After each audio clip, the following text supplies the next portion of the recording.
Bonjour à tous.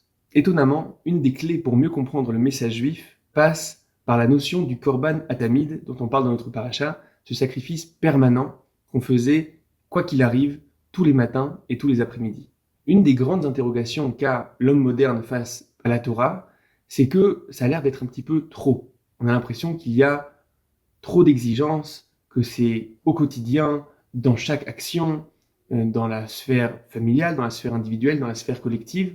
Et d'une certaine manière, l'homme moderne se dit avoir des moments de réveil spirituel, des moments de réflexion, des moments d'étude, des moments de prière, des moments de générosité évidemment, aucun problème.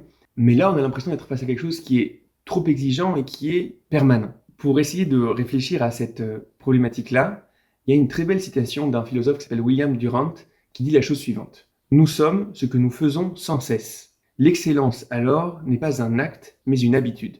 Je pense que ce qu'il y a dans cette citation, c'est le fait de dire que les grands changements ne se font pas uniquement à coup de moments d'apogée, des grands moments de réalisation, des grands moments de chamboulement, mais se font justement au quotidien, dans notre capacité à changer notre manière d'interagir, de changer notre manière d'être, notre manière de nous réveiller, notre manière de nous nourrir, notre manière de fonctionner jour après jour, justement dans ce langage-là de quotidien, de permanence et d'habitude. Il y a un midrash très intéressant qui va dans ce sens et qui pose la question suivante. Quel est le pasouk, le verset qui est le plus englobant, qui est, on va dire, un verset qui va contenir toute la Torah, qui va contenir tout le message juif. Alors je lis dans le midrash, Ben Zoma Omer, Matzinu pasuk kolel, Ve'u Shema Israël. Ben Zoma dit, on a trouvé un verset qui est particulièrement englobant, qui est le Shema Israël, ce célèbre verset qui va parler de l'unité divine, de l'unité de tout.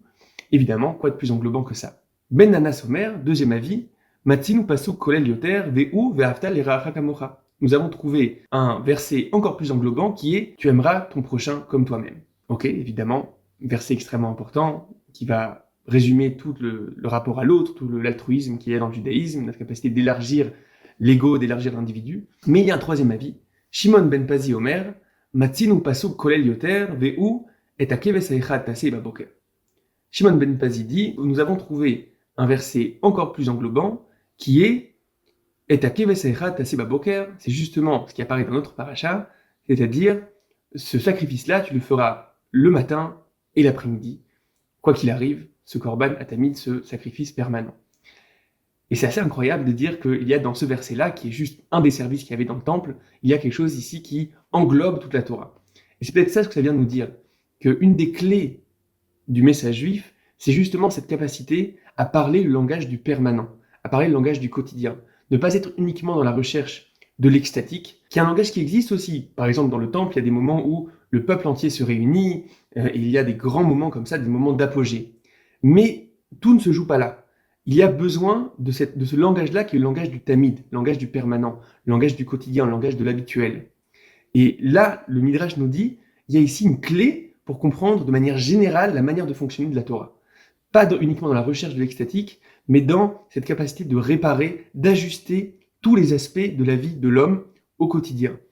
Il va y avoir une certaine manière de se réveiller, une certaine manière d'être reconnaissant au réveil. Il va y avoir le fait de pas juste prier lorsque c'est spontané. Évidemment qu'on peut aussi prier lorsque c'est spontané. Mais il y a aussi le fait d'intégrer dans le quotidien la notion de prière, d'intégrer dans le quotidien la notion de recherche, l'étude. On ne rencontre pas la recherche fondamentale uniquement dans les années d'adolescence où on se pose de grandes questions, mais chaque individu jusqu'à l'âge de 120 ans doit chaque jour prendre du temps qui est un temps de recherche, un temps d'étude, incarner ça dans le quotidien. De la même manière, on va avoir des lois qui vont traiter de notre manière de s'adresser à l'autre, notre manière de gérer un commerce, l'honnêteté de manière générale. On s'est tous déjà rendu compte, lorsqu'on fait le bilan de notre année par exemple, que beaucoup de choses sur lesquelles on voulait avancer, qui sont importantes pour nous, on se rend compte que finalement elles sont passées à la trappe, on se rend compte qu'il y a toutes sortes d'urgences du quotidien qui ont fait qu'on n'a pas réussi à avancer sur ce qui était vraiment important pour nous. Et ça se joue là, c'est-à-dire qu'il y a parfois une incapacité à traduire des grandes volontés dans un langage qui va être un langage du quotidien, dans un langage qui va être un langage de l'habitude et du permanent. Et donc il y a ici quelque chose qui est fondamentalement le message de la Torah. La capacité à incarner ces grands idéaux dans une vie au quotidien, dans chaque action, et ajuster au fur et à mesure des vies, Et c'est ça ce qui arrive peut-être fondamentalement à changer l'homme. Shabbat Shalom.